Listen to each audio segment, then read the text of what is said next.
New set of downs at the 43. Easy. Jordan.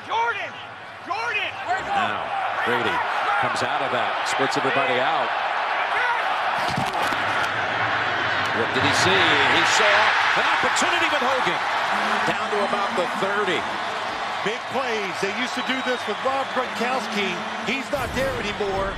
So Chris Hogan's going to go right up the slot. Zone defense. Throw the football. Perfect throw. Back shoulder between the linebacker and the safety. Fix. Play action. Now, another completion. Because of the speed he has. 3rd and 5.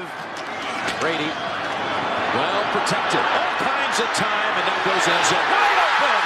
Touchdown, New England. Chris Hogan.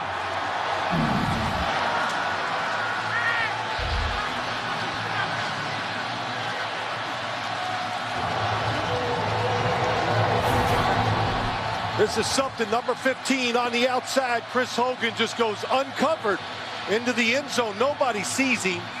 And we watched the Patriots on Friday practice, and Tom Brady dropped back sometimes and took 6 and 7 seconds to throw the football.